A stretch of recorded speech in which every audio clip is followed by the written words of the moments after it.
दोपहर को air India की फ्लाइट संख्या AI 171 दुर्घटनाग्रस्त हुई और कई पैसेंजर इसके अंदर हताहत होने की संभावनाएं हैं। इस घटना से पूरा देश क्षुब्ध है और पूरा देश एक साथ पूर्ण संवेदनाओं के साथ ये जो दुर्भाग्यपूर्ण हादसे में पैसेंजर हताहत हुए हैं, इनके परिजनों के साथ खड़ा है। सबसे पहले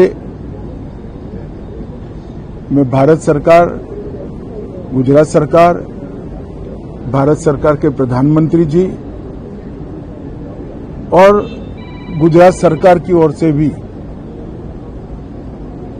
जो लोग हताहत हुए हैं, इनके परिजनों के प्रति गहरी संवेदना व्यक्त करता हूं।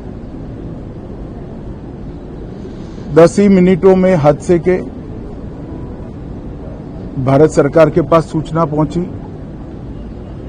तुरंत ही मैंने मुख्यमंत्री जी, यहां के गृह मंत्री, होम डिपार्टमेंट के control room, civil aviation department, civil aviation मंत्री, सभी से संपर्क किया। प्रधानमंत्री जी का भी तुरंत ही फोन आ गया और भारत सरकार और गुजरात सरकार के सभी डिपार्टमेंट एक साथ होकर राहत और बचाव कार्य में लगे। इस विमान में कुल मिलाकर 230 यात्री देश के और विदेश के और 12 क्रू मेंबर सवार थे। इसमें से एक यात्री का बचने का अच्छा समाचार मिला है, मैं उनको मिलकर आया हूं। मृत्यु का आंकड़ा तो DNA परीक्षण और यात्रियों की पहचान के बाद ही अथॉरिटी अधिकृत रूप से घोषित करेगी, मगर जो यात्री बचा है उसको मैं मिलकर आया हूं। घटना के तुरंत बाद गुजरात सरकार ने बहुत त्वरा से डिजास्टर मैनेजमेंट की सारी इकाइयों को अलर्ट करते हुए, चाहे हेल्थ डिपार्टमेंट हो, चाहे फायर ब्रिगेड हो, चाहे पुलिस विभाग हो, भारत सरकार की भी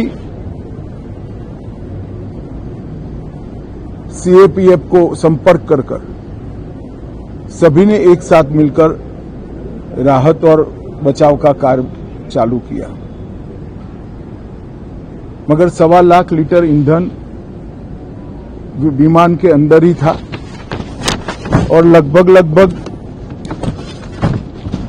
गर्मी, तापमान इतना ऊंचा हो गया कि किसी को बचाने की मौका ही नहीं मिला।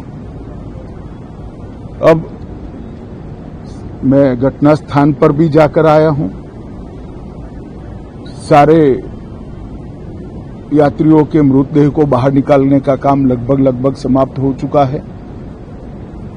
जितने यात्रियों के परिजन यहां पहुंच चुके हैं, वो सबका DNA लेने की कार्यवाही भी 2-3 घंटों में समाप्त हो जाएगी।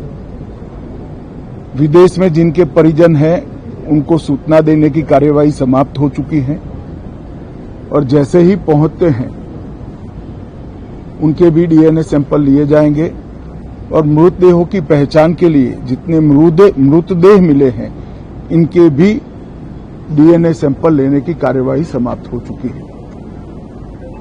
गुजरात में ही लगभग 1000 के आसपास DNA टेस्ट करने पड़ेंगे। ये सभी टेस्ट करने की क्षमता गुजरात में विकसित है तो डीएनए टेस्टिंग के लिए कहीं गुजरात के बाहर जाने की जरूरत नहीं पड़ेगी। गुजरात की एफएसएल और नेशनल फॉरेंसिक साइंस यूनिवर्सिटी दोनों मिलकर कम से कम समय में डीएनए का परीक्षण पूरा करने के बाद परिवारजनों को अपना मृतदेह परिजन का मृतदेह सौंपने का काम करेंगे। उनके रहने की सुविधा, उनकी सांत्वना की सुविधा, जिनको मेडिकल प्रॉब्लम ट्रॉमा के कारण हुए इनकी मेडिकल की सुविधा, ये सारी व्यवस्था बहुत सुचारू रूप से हो चुकी है। अभी रिव्यू मीटिंग में सारी व्यवस्थाओं को हम सब मंत्रियों ने साथ में मिलकर देखा है। एविएशन डिपार्टमेंट ने अपनी जांच शुरू कर दी है और जांच तेजी से आगे बढ़े इसके लिए भी एविएशन मंत्री जी ने सूचनाएं दी है।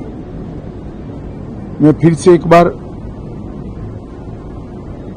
राहत काम में जिन जिन एजेंसियों ने त्वरा के साथ बचाव और राहत का काम किया वो सभी का धन्यवाद करना चाहता हूं और फिर से एक बार जिन्होंने अपने परिजनों को गंवाया है, हताहत हुए हैं, वो सभी को मनपूर्वक संवेदनाएं व्यक्त करता हूं। मैं एक बात जरूर कहना चाहता हूं कि ये एक्सीडेंट है, एक्सीडेंट को कोई रोक नहीं सकता,